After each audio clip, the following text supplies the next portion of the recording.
Bonjour les amis, bienvenue dans le podcast Le Salon du Livre et merci d'être présents. Je suis Assel Nadal, ingénieure IT, entrepreneur littéraire et fondatrice d'afrolivresses.com, le magazine littéraire en ligne de l'Afrique et de sa diaspora. Si vous êtes un passionné de livres, si vous souhaitez mieux comprendre l'évolution du secteur du livre dans le monde en général, en Afrique et dans sa diaspora en particulier, alors ce podcast est exactement ce qu'il vous faut. Avec mes invités, retrouvez-nous tous les vendredis pour l'actualité littéraire et autres thématiques autour du livre. Et c'est parti pour un nouvel épisode du Salon du Livre. Bonjour, bonjour. Ce n'est plus un secret pour personne. Dans ce podcast, nous aimons les livres parce qu'ils racontent des histoires. Différentes histoires, racontées de différentes manières et qui nous touchent et nous inspirent de différentes façons. Ces histoires peuvent être de la fiction ou pas. En général, lire, écrire ou écouter des livres audio est une activité très solitaire.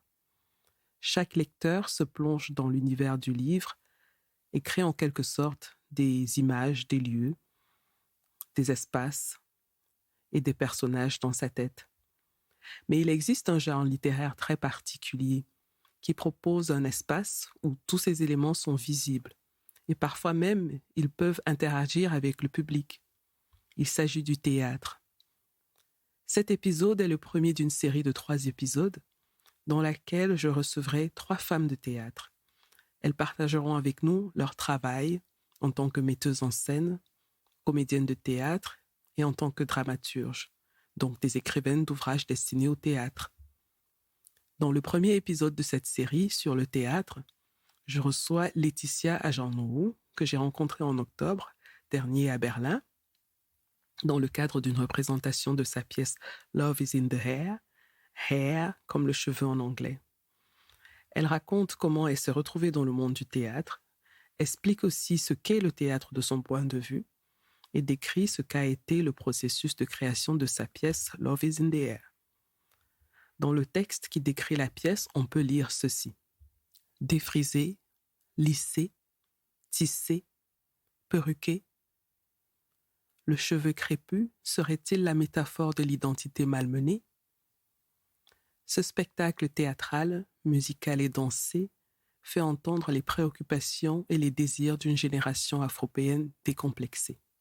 Sur scène, 6 comédiens et une musicienne remontent par le fil du cheveu l'histoire des imaginaires noirs entre révolution esthétique et revendications politiques et identitaires. Bonjour Laetitia Ajanouhou. Bienvenue dans le podcast Le Salon du Livre et merci d'avoir accepté notre invitation. Merci à vous. Alors, je voudrais m'entretenir avec vous aujourd'hui sur le théâtre et sur l'écriture théâtrale. Mais avant d'y arriver, j'aimerais savoir qui vous êtes, pour nos auditeurs aussi, qui vous êtes, quel a été votre parcours jusqu'ici et comment vous êtes tombé dans le bain du théâtre. Alors, je suis née en Belgique dans les années 78. J'ai fait du théâtre très très jeune, donc à partir de 6 ans, j'ai commencé à faire du théâtre. Et j'ai décidé de faire une formation théâtrale à l'Institut des Arts de Diffusion, à Louvain-la-Neuve, donc qui est une ville de Belgique. Et tout en faisant du théâtre, j'écrivais beaucoup de nouvelles à l'époque. Et en sortant de ma formation, j'ai compris qu'il fallait se diversifier. Donc du coup, j'ai commencé à faire de la mise en scène et à écrire mes propres textes, tout en jouant dans des pièces écrites par d'autres et mises en scène par d'autres. Et il y a 7 ans, je suis arrivée à Paris. Et mon père est béninois et ma mère est belge. Voilà. À 7 ans, je peux dire. Est-ce que vous avez encore des souvenirs de votre arrivée à Paris? Il y a 7 ans que je suis arrivée à Paris. Ah, d'accord. Pas à 7 ans, mais il y a 7 ans. D'accord, très bien. Il y a 7 ans. Ah, ok, très bien. Alors, comme vous l'avez dit, vous êtes écrivaine, metteur en scène, aussi actrice de théâtre. Pourquoi vous avez choisi cette expression artistique qu'est le théâtre? Vous auriez pu faire du cinéma, par exemple. J'aime beaucoup le rapport au direct et j'aime beaucoup l'écriture théâtrale. Mhm. Et j'aime la littérature et j'aime avoir ce rapport au public. Sans une caméra. Et puis depuis toute jeune, en fait, j'ai fait du théâtre. Donc, c'était mon langage premier. D'accord. Qu'est-ce qui vous a amené à créer la pièce Love is in the Air? Et quel a été le processus créatif de cette pièce? Alors, c'est une commande d'écriture. C'est une commande de Jean-François Auguste, qui est metteur en scène et directeur d'une compagnie à Paris qui s'appelle For Happy and People. Et c'est For Happy People and Co, pardon. D'accord. Et il m'avait en fait demandé d'écrire de me questionner en tout cas sur ce que voulait dire être noir en France aujourd'hui et de passer par le prisme des cheveux pour parler de cette question. Ça, c'était le postulat de départ. Voilà. Et donc, pendant 1 an et demi, nous avons conversé, nous avons lu, nous avons interviewé des afrodescendants et j'ai développé une écriture à partir donc, de cette problématique, une écriture théâtrale fragmentaire qui prend en compte 7 comédiens, puisqu'il y a 6 comédiens sur le plateau, et qui parle à la fois de ce que peut être une famille issue de l'immigration, avec des parents qui sont arrivés et des enfants qui sont nés en France. Et donc, comment ça se questionne, quelles sont les choses, quels sont les non-dits, quels sont les secrets. Et on s'est aussi questionné sur quelle est l'intimité d'un afrodescendant avec un Français de souche, comme on les appelle, ou en tout cas voilà, comment ça se raconte. Et puis on s'est dit, parce qu'au départ, on avait énormément de pistes, et on s'est dit que j'allais écrire cette pièce en plusieurs parties et partir justement d'identité de personnes, puisque être noir en France, ça ne veut rien dire d'une certaine façon, puisqu'il y a plusieurs manières d'être. Il n'y a pas un noir, il n'y a pas une assignation au fait d'être noir. Et donc, c'était cette chose-là que nous avions envie de faire entendre, c'est cette multiplicité d'êtres et d'individus. Voilà, et donc on s'est dit comment est-ce qu'on représente aujourd'hui, parce que c'est ça qui nous intéressait aussi, c'est de déconstruire les représentations, mais de jouer avec elles aussi. Oui. Et on s'est dit, qu'est-ce qu'être sur un plateau quand on est noir? Comment on représente le noir sur un plateau? Et on s'est dit, mais qui sont les noirs qui sont sur les plateaux, qui sont visibles? Ce sont souvent les humoristes. Donc au départ, on est parti d'une sorte d'humour, donc de stand-up, pour partir aux intimités de chacun. Donc la première partie est une sorte de stand-up qui essaie de déconstruire donc les assignations, de déconstruire les injonctions normatives aussi, parce que pourquoi on est parti du cheveu, c'est ça. C'est-à-dire que Jean-François, il s'est posé la question pourquoi je vois très très peu dans les métros, dans les rues, dans les écoles, de jeunes personnes afrodescendantes portant leurs cheveux naturels. Qu'est-ce qui se passe? Qu'est-ce que c'est? D'où ça vient? Et puis alors, donc on a retraversé l'histoire et on s'est questionné sur ce qu'est être le cheveu crépus et comment il est considéré en France. Et comment dans certains quand on pratique certains métiers, on ne peut pas avoir ses cheveux naturels. Comment un enfant, on a eu énormément d'anecdotes. Comment un afrodescendant a du mal à accepter ses cheveux à cause du regard qui est posé sur lui et de ce qui a été raconté sur lui aussi, sur ce cheveu. Voilà. Ça, et d'où le titre Love is in the Hair, hair avec H. C'est ça. Très bien, je comprends mieux maintenant, parce que j'essaie de comprendre, mais je ne savais pas très bien. Je dis, bon, je vais lui demander. Alors, ce spectacle, voilà. vous l'avez dit, c'est fragmenté. Qu'est-ce que ça veut dire concrètement? Est-ce que c'est plusieurs histoires dans un spectacle, ou alors c'est une histoire avec des nuances dans le... C'est plusieurs histoires. D'accord. Okay. Il y a plusieurs histoires. On suit l'histoire de 7 personnages qui se racontent, mais que l'on découvre aussi, et fragmentaire aussi par rapport au style, parce qu'on est dans une intimité dans la deuxième partie. Il y a une scène de famille qui est une scène qui est mise en jeu, c'est-à-dire que la famille se présente sur le plateau. Il y a cette première partie de stand-up, donc en fait j'ai utilisé plusieurs codes du théâtre, plusieurs écritures théâtrales. Donc c'est en ça que c'est fragmentaire, et c'est fragmentaire aussi, ou choral, on pourrait dire qu'il y a une choralité, puisqu'il y a en fait plusieurs cours, plusieurs histoires, plusieurs récits. Elle a été traduite, elle va être aussi éditée. Et elle a déjà été jouée à Paris. Et puis à cause du coronavirus, il y a des dates qui ont été reportées. Il y aura des dates la saison prochaine à la MC 93 à Bobigny. D'accord. Vous avez écrit la pièce en français et elle a été jouée en Allemagne. Comment s'est faite la connexion entre le monde du théâtre français et celui de l'Allemagne? On m'a demandé en fait si j'acceptais qu'on traduise ma pièce en allemand, et donc et si on pouvait aussi donc l'éditer en Allemagne dans un recueil avec trois autres afro-péennes auteurs, voilà. Je sais que l'anthologie sera éditée aux éditions Néophélis et sortira en décembre 2020. Alors, revenons sur le concept d'afropéanité. Qu'est-ce que ça signifie pour vous? Il est complexe. Je ne sais pas si je me reviens.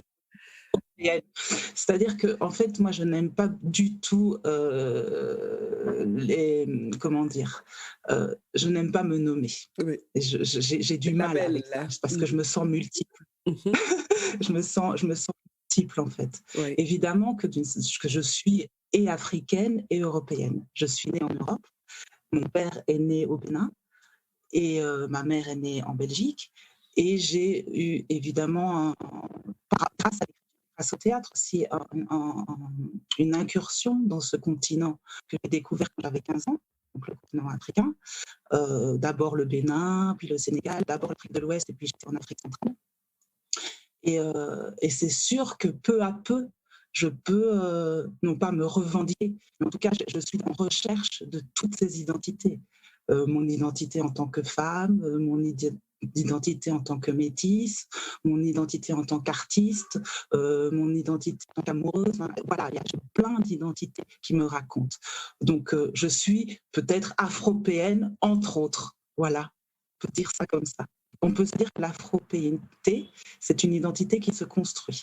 Ce n'est pas une identité qui n'est pas mouvante ou qui reste statique. Et c'est ça qui m'intéresse. D'accord. Voilà. Ok, très bien.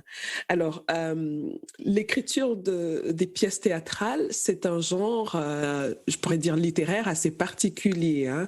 Selon vous, comment est-ce que vous voyez la différence fondamentale entre l'écriture théâtrale et l'écriture d'un roman, par exemple? L'écriture théâtrale, elle cherche la parole. L'écriture théâtrale, elle cherche à être dite. Elle n'existe véritablement que quand elle est dite, pour moi. C'est-à-dire qu'elle peut être lue, mais elle a vocation à être portée. Et l'écriture théâtrale, elle s'engendre véritablement dans la voix et dans le corps d'un acteur ou d'une actrice, d'un comédien ou d'une comédienne. Et donc, c'est en ça qu'elle est différente. Une écriture de roman, elle n'a pas besoin d'être dite, cette écriture. Elle peut être lue pour soi. Voilà. Donc, il y a tout un chemin. Et donc, parfois, on écrit pour. Moi, par exemple, j'ai écrit pour des acteurs.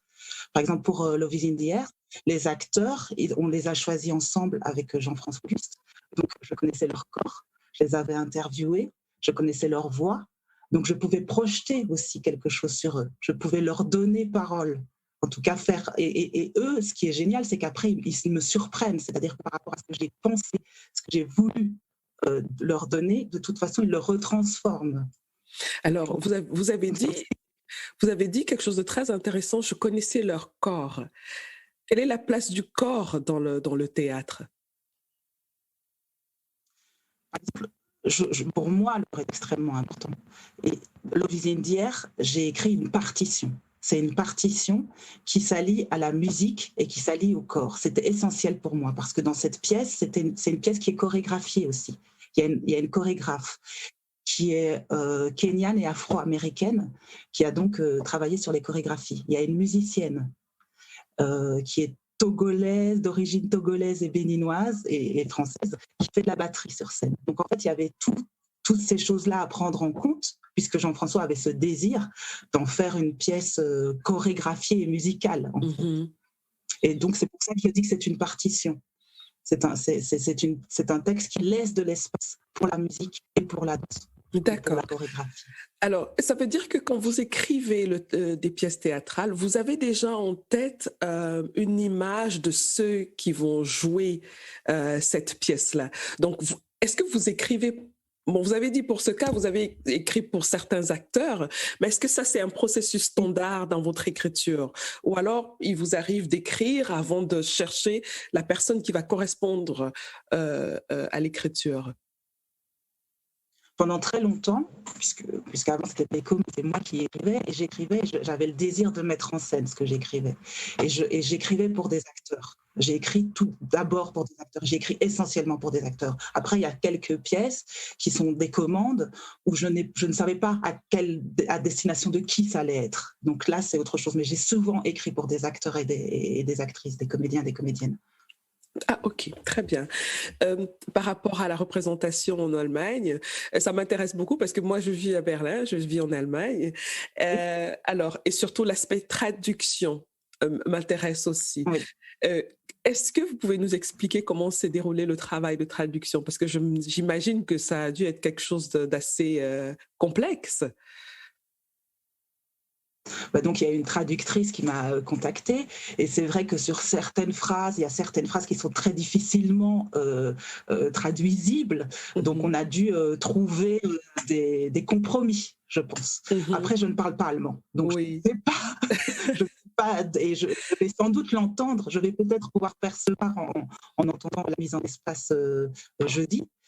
Oui, c'est jeudi, et je pourrais peut-être percevoir ce qui était, mais je ne peux pas vous dire, puisque je ne parle pas allemand, ce que ça donne et si tout s'entend de la même manière ou s'il y a des choses qui sont transposées. Je pense que en allemand, il y a des mots qui sont, qui sont collés les uns aux autres, c'est ça? Tout à fait. Tout à fait. C'est une langue très directe, très précise et qui a une certaine flexibilité où on peut créer même des mots. Oui. En rajoutant des adjectifs, des choses comme ça. Et ça donne quand même une certaine flexibilité pour être très, très, très précis dans ce qu'on a envie de dire. Je trouve que c'est une langue très, très intéressante. Et c'est pas un hasard quand même qu'on a de grands auteurs, de grands philosophes qui viennent de la culture germanique.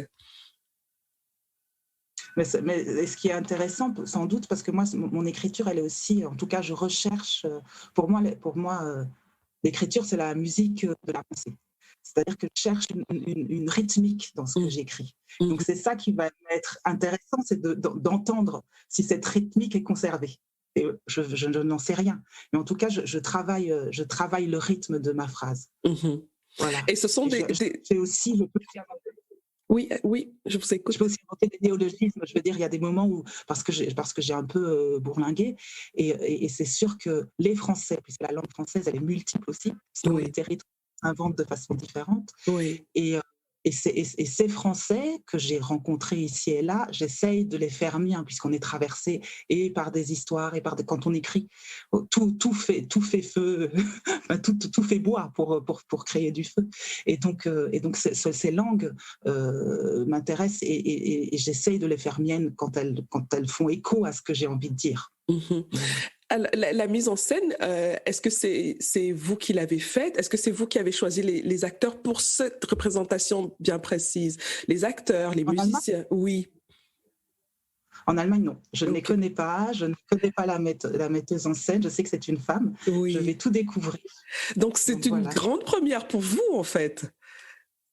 Oui. Ça, c'est une belle expérience de voir ce qu'on a écrit être carrément kidnappé comme ça et puis découvrir ce qu'on en fait. Je trouve ça très intéressant. Alors, oui, allez-y. Non, je trouve ça très joyeux, je trouve ça très, très intéressant. Je suis curieuse de voir comment on s'empare de cette écriture et comment on la porte dans une autre langue. Oui, ça m'intéresse énormément. Alors, si je vous demandais quels sont vos héros dans l'espace du théâtre, quels sont les gens qui vous ont inspiré, vous pensez à qui spontanément? Moi, j'adore Coltès.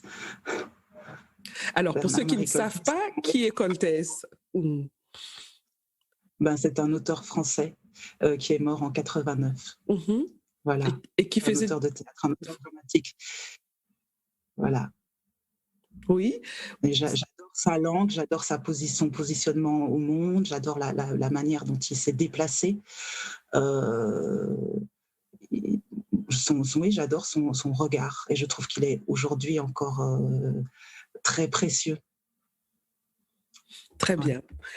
Alors, on va arriver bientôt à la fin de notre entretien. Est-ce que vous avez... ou alors, comment avez-vous géré la pandémie par rapport à votre travail? Parce que je sais que les artistes sont très touchés puisqu'ils n'ont pas la possibilité de faire des spectacles. Comment est-ce que vous vous adaptez? C'est assez complexe et encore maintenant en France c'est complexe parce qu'on doit avancer les heures de spectacle, etc.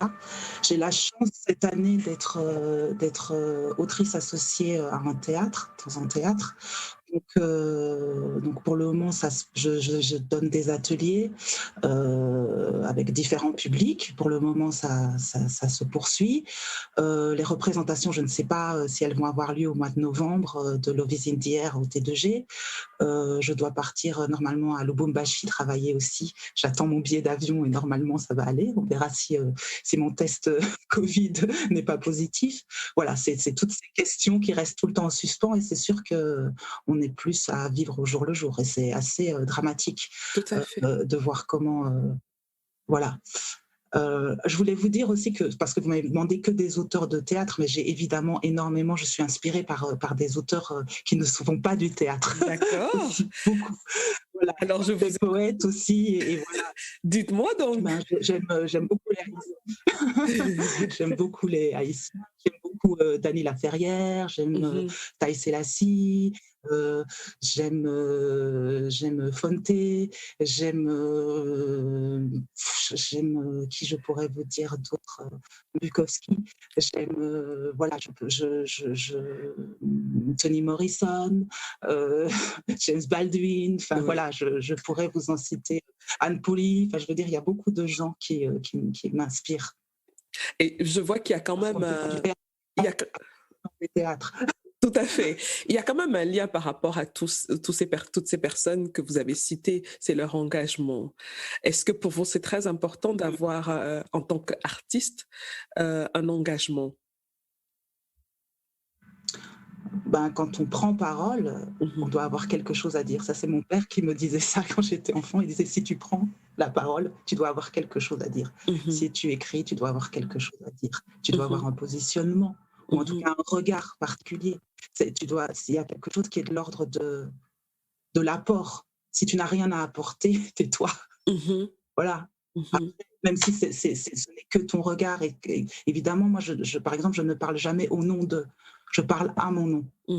Et même si j'essaye de me laisser traverser par d'autres en construisant des personnages ou des voix, etc., elles sont toujours de toute façon, digérées par moi-même. Oui. Mais c'est sûr qu'il m'est nécessaire de rendre des espaces visibles. Voilà. Ça me semble important. Et ce que me racontait Jean-François Auguste par rapport à ce projet, c'est que les corps noirs sont invisibles. Les corps noirs ont très peu de paroles sur un plateau français. Ou alors, il doit être dans un cadre bien précis. Et que petit à petit, et qu'importe, Jean-François, il est blanc. Et il a le droit d'avoir ce questionnement et d'avoir ce besoin de laisser cet espace-là aussi. Voilà. Tout à fait. Tout à fait. C'est assez intéressant. Et je me demandais, pendant que vous étiez en train d'expliquer ça, comment est-ce que cela est vu d'Afrique? Parce que vous travaillez beaucoup aussi en Afrique. Est-ce que cette question de la représentation est la même qu'en France ou en général dans un pays européen?